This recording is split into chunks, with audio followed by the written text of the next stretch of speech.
नमस्कार, मैं प्रांशी राठौर और आप देख रहे हैं नेक्स्ट 9 न्यूज। समाजवादी पार्टी के संरक्षक और वरिष्ठ नेता मुलायम सिंह यादव के गुजर जाने के बाद यूपी की सियासत में काफी हलचल मची हुई है। सपा प्रमुख अखिलेश यादव ने अपनी पत्नी डिंपल यादव को आगे कर दिया है। दरअसल नेताजी के गुजर जाने के बाद मैनपुरी सीट खाली पड़ी हुई है और इस सीट पर जीत हासिल करने के लिए, क्योंकि ये सीट एक तरीके से यादव कुनबे का गढ़ रही है। साल 1996 से लेकर अब तक मुलायम सिंह यादव ने इस सीट पर जीत हासिल की और पिता की विरासत को बचाने के लिए अखिलेश यादव ने ये अहम फैसला ले लिया है कि पत्नी डिंपल यादव अगर प्रत्याशी के तौर पर मैदान में उतरेंगी तो लोकसभा के दरवाजे तो उनके लिए खुल ही जाएंगे, महिला वोट बैंक को बढ़ावा भी मिलेगा और साथ ही साथ यहाँ पर मैनपुरी सीट अपने ही हाथों में रहेगी, अपनी पार्टी के हाथों में रहेगी, ऐसा उनका मानना है। स्टार प्रचारक के तौर पर अखिलेश यादव अपने चाचा शिवपाल सिंह यादव मैदान में उतर आए हैं और अब जल्द ही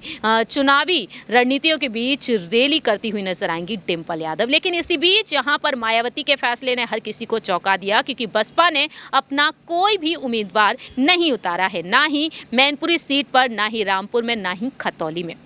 और ऐसे में यहाँ पर मुकाबला होता हुआ दिखाई दे रहा है सपा और बीजेपी के बीच। बीजेपी की तरफ से रघुराज सिंह शाक्य मैदान में उतार दिए गए हैं। अब यहाँ पर मायावती जी को लेकर सवाल खड़े हुए हैं कि बसपा सुप्रीमो मायावती क्या वाकई में अखिलेश के समर्थन में नजर आएंगी। खैर, ये तो वक्त के साथ ही पता चलेगा कि आखिरकार मायावती का रुख भारतीय जनता पार्टी की तरफ रहेगा या फिर समाजवादी पार्टी की तरफ। फिलहाल दिल्ली में होने वाले एमसीडी चुनाव के लिए मायावती अहम फैसले ले रही है, लेकिन इसी बीच यहाँ पर सवाल खड़े होते हैं प्रतापगढ़ से, कुंडा जिले से विधायक कई बार रह चुके राजा भैया को लेकर। एक वक्त राजा भैया का रिश्ता यादव कुनबे के साथ बेहतरीन नजर आया, लेकिन इस वक्त राजा भैया पूरी तरीके से दूरी बनाते हुए दिखाई दे रहे हैं चुनावी रणनीतियों को लेकर। लेकिन यादव कुनबे के जो गमगीन माहौल देखने को मिला नेताजी के गुजर जाने के बाद, उस वक्त वह अपने दुख को जरूर जाहिर करते हुए नजर आए थे, क्योंकि नेताजी से मिलने के लिए वह अस्पताल भी पहुंचे थे। अखिलेश और डिंपल के साथ उनका बॉन्ड बेहद प्यारा रहा एक वक्त,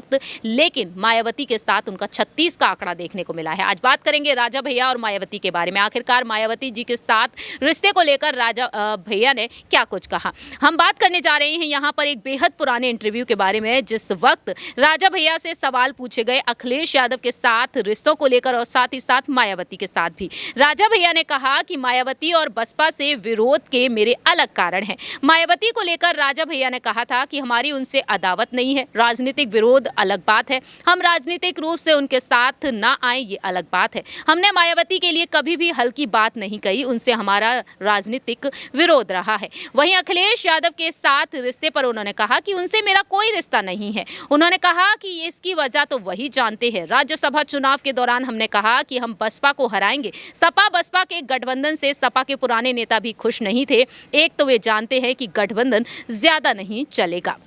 इस तरीके से राजा भैया ने साफ तौर पर अपनी बात रखी थी। आपको बता दें कि साल 1993 में पहली बार विधानसभा पहुंचे। 1996, 2002, 2007, 2012 और 2017 में उन्होंने चुनाव जीते और राजा भैया निर्दलीय चुनाव लड़ते हुए चले आ रहे हैं। इस तरीके से राजा भैया जो बाहुबली नेताओं में गिने जाते हैं, उन्होंने खुलकर अपनी बात को रखा। मालूम हो कि सपा और बसपा का जब गठबंधन हुआ था, उस वक्त राजा भैया ने साफ कह दिया था ये गठबंधन लंबे समय तक नहीं चलने वाला है। अब देखना दिलचस्प ये होने वाला है कि राजा भैया जो मायावती के साथ 36 का आंकड़ा यहाँ पर बिठाते हुए नजर आते हैं, तो क्या वाकई में यहाँ पर एक वक्त सपा और बसपा का गठबंधन होता हुआ नजर आएगा? अगर होता हुआ नजर आता है तो उस वक्त राजा भैया की क्या कुछ रणनीतियां होंगी, ये वक्त के साथ साथ ही पता चलेगा। फिलहाल हमारी इस रिपोर्ट में इतना ही, लेकिन आपकी क्या कुछ राय है ये आप बता सकते हैं कॉमेंट सेक्शन में। तब तक के लिए आप देखते रहिए नेक्स्ट 9 न्यूज।